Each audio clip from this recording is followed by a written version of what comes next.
сандыгы, нинди серләр саклый икән ул?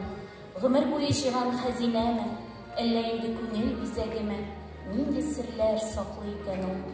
Бүгенге көндә минем кулымда безнең гаилә өчен иң кадерле булган бабабызның, мулла бабабызның фотосурәте. Минем аның турында берничә сүз әйтеп китәсем килә. 1902 елда Одай авылында bir егет туа. Аның исеме Исрафилов Әгъләмҗан була. Инде үсеп җиткәч, аны озын буйлы, тәмле телле, бик сабыр, акыллы, рус телен яхшы белүче, өстәвенә балта остасы, мишләр чыгаручы дип авыл халкы хәтерли. Ул дингә бик каты бирелеп китә һәм дә инде мәчет ачылгач, мәчеттә имам ролен башкара.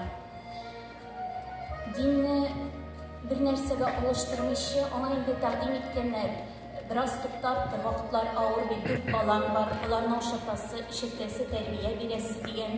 Ләкин ул җәннәтне тәмамка алыштырмый дигән ният белән яшәгән. 4 баласы булса да, авыр хәлле булса да, үзе биргән сәдакаларны кешегә дуга укып кире кайтара торган булган.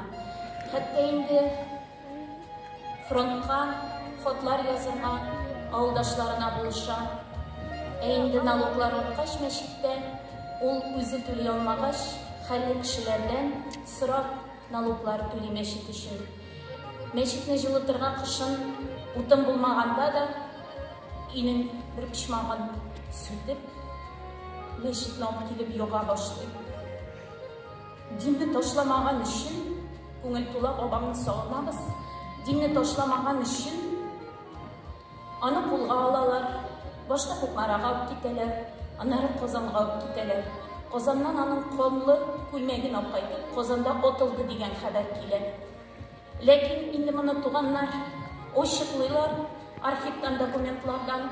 Ул инде Казанда түгел, 1942 елда төрмәдә үткә утуыннан үлгән була иде.